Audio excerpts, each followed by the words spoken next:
ఎఫెసీయులకు రాసిన పత్రిక 4వ అధ్యాయం 30వ వాక్యం చదవండి.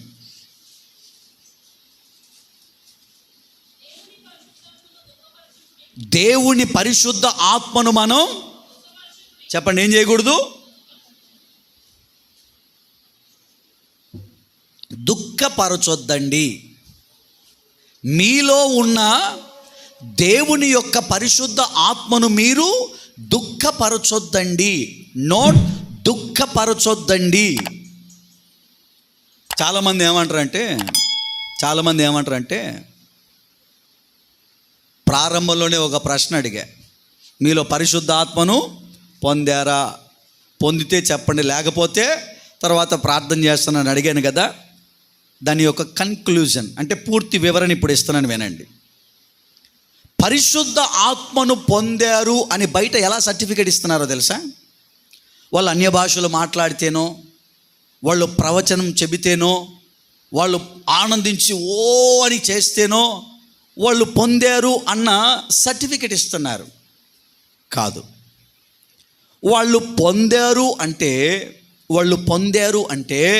వాళ్ళలో కొన్ని పరివర్తనలు ప్రారంభమవుతాయి. వాళ్ళలో కొన్ని పరివర్తనలు ప్రారంభమవుతాయి.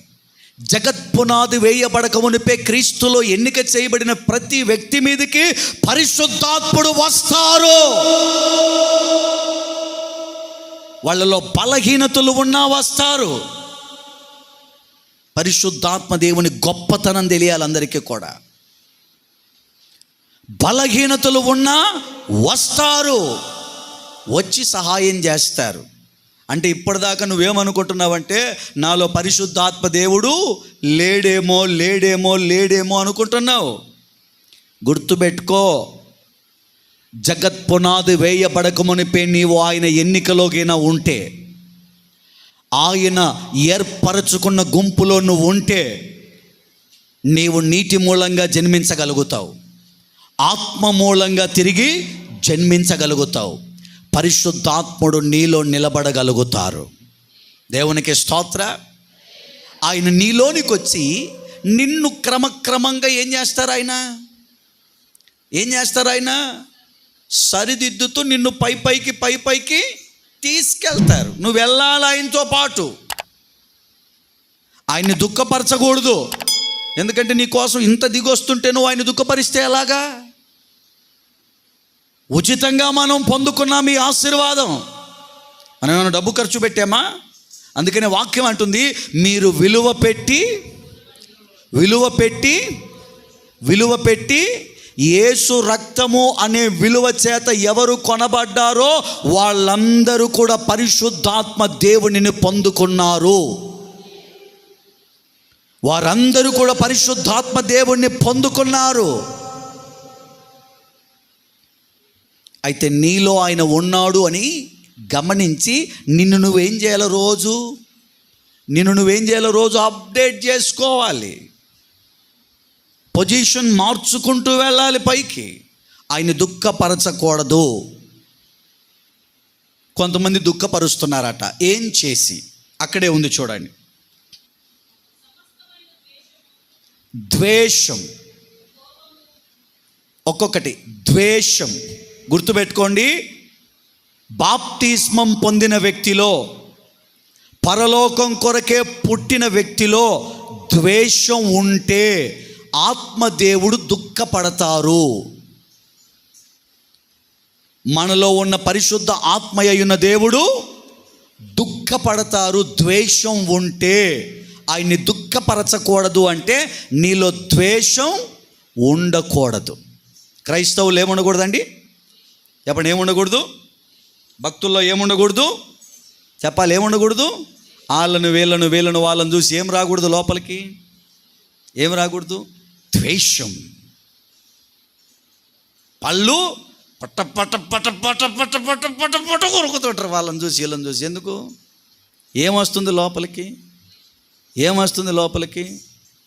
లోపల ఉన్న ఆత్మయ్యున్న దేవుడు దుఃఖపడతారు అలా చేస్తే. పరలోకం కొరకు పుట్టిన వాళ్ళు ఇలా ప్రవర్తిస్తే లోపల ఉన్న పరిశుద్ధ ఆత్మయ్యున్న దేవుడు దుఃఖపడతారు. ఆయన దుఃఖపడితే ఆయన దుఃఖపడితే యేసయ్య క్షమించరు. రెండు కూడా కనెక్టివిటీతో ముందుకెళతాయి. ఆయన్ని దుఃఖపరచకూడదు. ద్వేషంతో నెక్స్ట్ ఏంటండి అది? అమ్మో, ప్రధాన శత్రువు దేవుని పిల్లలకి ఏంటది చెప్పండి? ఏంటది? కోపం. కోపంలో రెండు రకాలు ఉన్నాయి, కూడా తెలుసుకోండి. మరి కోపపడొద్దు అన్నాడు అని చెప్పి ఊరిగా ఎప్పుడు కూడా మౌనంగా ఉండమని కాదు. కోపపడుడి కానీ చెప్పండి, కోపపడుడి కానీ ఏం చేయకూడదు? పాపం చేయకూడదు. క్లారిఫికేషన్ ఉండాలి. కోపపడుడి కానీ దైవ చిత్తానుసారంగానే మన కోపం ఉండాలే తప్ప ఆజ్ఞకు వ్యతిరేకంగా మన కోపం ఉండకూడదు. గద్దించాల్సిన సమయం వచ్చినప్పుడు గద్దించాలి. బుద్ధి చెప్పాల్సిన సమయం వచ్చినప్పుడు కోపంతో వారికి బుద్ధి చెప్పాలి. కోపపడొద్దు అన్నాడని ఉరువు మనం మౌనంగా చెప్పండి. పరిశుద్ధాత్మ దేవుడు ఎప్పుడు దుఃఖపడతారు అంటే ఆయనకు వ్యతిరేకంగా మనం కోపపడినప్పుడు. ఆయనకు వ్యతిరేకంగా మనం కోపపడినప్పుడు. ఇప్పుడు యేసు ప్రభు బైబిల్లో ఒక విషయంలో కోపపడ్డారు. ఎక్కడ చెప్పగలరా? దేవుని మందిరాన్ని వ్యాపార నిలయంగా మార్చినప్పుడు కోపపడ్డారు. దేనికి? కొరడా పట్టుకొని. దేనికి కోపపడ్డారు? దేవుని మందిరాన్ని వ్యాపార నిలయంగా మార్చినప్పుడు. ప్రభువా, నువ్వు కోపపడితే అట్ట, నువ్వేగా చెప్పావు కోపపడొద్దని అంటే అట్ట. ఆయన మందిరాన్ని పాడు చేస్తున్నప్పుడు ఆయన కోపపడతారు కదా. దేవుని చిత్తానుసారంగా కోపం ఉండాలి తప్ప అది దేవుని నీతిని నెరవేర్చేదై ఉండాలి. మళ్ళీ మూడవది ఏముండకూడదు? క్రోధం అంటే మూర్ఖంగా మీదికి వెళ్ళిపోయే గుణం. మూర్ఖంగా మీదికి వెళ్ళిపోయే గుణం. వెనక ముందు ఏమీ ఆలోచించేది లేదు, ఊరికే వెళ్ళిపోయి పడిపోవడమే. క్రోధం మామూలుగా కాదు. ఏంటండి? అల్లరి. అల్లరి అల్లరి అంటే ఈ లోకపరమైనటువంటి దేవునికి వ్యతిరేకమైనటువంటి అల్లరి ప్రవర్తనలు మనలో ఉంటే దుఃఖపడతారు ఆయన. నెక్స్ట్ దూషణ. నెక్స్ట్ సకలమైన దుష్టత్వము మీరు ఎన్ని పక్కన పెట్టండి. ఎందుకు అంటే పరిశుద్ధ ఆత్మయ్య ఉన్న దేవుడు మనలో ఉన్నారు. ఆయన ఉన్నప్పుడు మనం చాలా జాగ్రత్తగా ఉండాలి. ఆయన ఉన్నప్పుడు ఎలా ఉండాలి చెప్పండి? ఉదాహరణ మీకు ఒక మాట చెప్తా. మీరు చాలా సీరియస్గా ఉన్నారు, మీకు అర్థం కావాలి. ఎందుకంటే మీకు అర్థమయ్యేదాకా వదిలిపెట్టను మిమ్మల్ని. పరిశుద్ధాత్మ దేవుని గురించి మీరు ఎంత తెలుసుకుంటే అంత మంచిది మీకు. దేవునికి స్తోత్రం. ఎంత తెలుసుకుంటే అంత మంచిది మీకు. ఆయన ప్రేమను, ఆయన గొప్పతనాన్ని, ఆయనతో ఉన్న ఆ ప్రయాణం మనకు చాలా అవసరం. ఎలాగుండాలి? అన్నిటినీ చెప్పండి. అన్నిటినీ విసర్జించాలి. ఆయన ఎవరున్నారు మన దగ్గర? ఎవరున్నారు మన లోపల? నేను ఒక ఇంటికి విజిటింగ్కి వెళ్ళా. ఇప్పుడు ఒంగోలులో ఉన్నారు కదా హోసన్నా మినిస్ట్రీస్లో రాజు పాస్టర్ గారు. ఆయన దగ్గర విజయవాడలో ఉండవల్లి సెంటర్లో సేవ చేస్తున్నప్పుడు అసిస్టెంట్ పాస్టర్గా ఆయన నాకు ఒక సంఘ పెద్దనిచ్చి ఒక ఇంటికి ప్రార్థన చేసిరామని పంపించాడు. జ్వరం వచ్చిందంట ఆ ఇంట్లో ఉన్న అబ్బాయికి. వెళ్ళి ప్రార్థన చేసిరాపో, చాలా బాధపడుతున్నారు వాళ్ళు. నన్ను అడిగారు, నేను వెళ్ళలేను, నువ్వు వెళ్ళి ప్రార్థన చేసిరా అంటే నేను ఆ సంఘ పెద్దని తీసుకొని వెళ్ళా. అడ్రస్ నాకు తెలీదు. ఆ సంఘ పెద్దని అడిగితే పలానా అంటే వెళ్ళాం మేము. ఆయన అక్కడి దాకా తీసుకెళ్ళి, అన్న ఈ ఇళ్ళల్లో ఏ ఇల్లు నాకు అంతగా గుర్తులేదన్నా నేను అంటే, సరే అందరిని అడగండి ఎవరు ఆ ఇల్లు అని అంటే, ఒక చిన్న సందు ఉంటే ఆ సందులోకి వెళ్ళి ఒక్కొక్క ఇల్లు అడుగుతూ ఉంటే, మీ ప్రార్థనకు వచ్చి ఆమె ఇల్లా, ఇదిగో ఆ చివర ఇల్లు అంటే అక్కడికి వెళ్ళాం. అక్కడికి వెళ్ళాక ఆ ఇంటి తలుపు కొడతా ఉంటే తలుపు తీయడంలో పెద్ద పెద్ద శబ్దాలు వస్తున్నాయి. లోపల బేసు సౌండ్స్ వస్తున్నాయి. బుమ్ బుమ్ బుమ్ అని సౌండ్స్ వస్తున్నాయి లోపల. నేనుండి ఏమన్నా ఎవరు ఉన్నారా లేదా, గట్టి కొట్టనా, తలుపు వస్తారేమో చూద్దామంటే ఇక సంఘ పెద్ద గట్టి కొట్టాడు. గట్టి కొట్టగానే ఆ ఇంట్లో నుంచి ఒక తల్లి వచ్చింది. ఎవరా అని వచ్చింది తలుపు తీసి. అనేసరికి మా సంఘ పెద్ద, అమ్మా వందనాలమ్మా అనేసరికి, పాస్టర్ గారు వచ్చాడా మా ఇంటికి అని వెంటనే ఆ తల్లి ఏమందంటే, రేయ్ మనవాళ్ళు, పాస్టర్ గారు మన ఇంటికి వచ్చాడు, ఆ బాక్సులన్నీ ఆపేయండి రా, ఎగరమాకండి అంది. ఏం ఆపమంది అంటే అప్పటిదాకా ఏం చేస్తారు వీళ్ళు? లోపల హోమ్ థియేటర్లు పెట్టుకొని సెలవులు కదా పిల్లల్ని, పాప మా ముసలాం బయటికి పంపిస్తే వీళ్ళు ఊరుగా తిరుగుతుంటారు, ఎండకి నా వల్ల కాదని లోపల పెట్టి థియేటర్ ఆన్ చేసింది. ఇంకా వాళ్ళు ఎగురుతున్నారు లోపల. ఇప్పుడు ఏమంటది, పాస్టర్ గారు వచ్చారు, బాక్సులు ఆయన పోయేదాకా ఆన్ చేయమాకండి. ఎవరు పోయేదాకా? ఆయన పోయేదాకా. ఇప్పుడు ఆయన పోయిన తర్వాత కంటిన్యూ. ఎక్కడ ఆపేమో తిరిగి మళ్ళీ అక్కడే.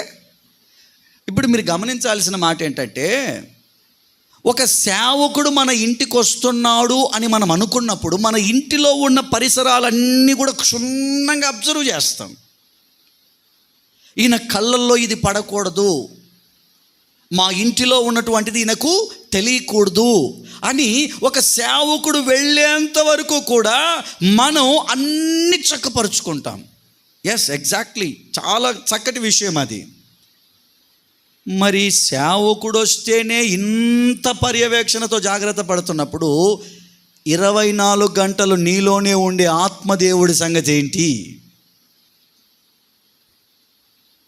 24 గంటలు నీలోనే ఉండే ఆత్మదేవుడి సంగతి ఏమిటి? ఆయన ఉన్నాడని నీకు తెలీదా? తెలియదు కాబట్టి ఇప్పటిదాకా ఎలా పడితే అలా ప్రవర్తించావు. పరిశుద్ధుల్లో కొన్ని బలహీనతలు ఆయనకు తెలుసు, సహాయం చేయడానికి వస్తున్నాడు. ఇప్పటికైనా నువ్వేం చేయాలా? దుఃఖపరచొద్దు ఆయన్ని. బ్రతికినంతకాలం ఆయన్ని ఏం చేయకూడదండి? చెప్పండి, ఏం చేయకూడదు? దుఃఖపరచకూడదు.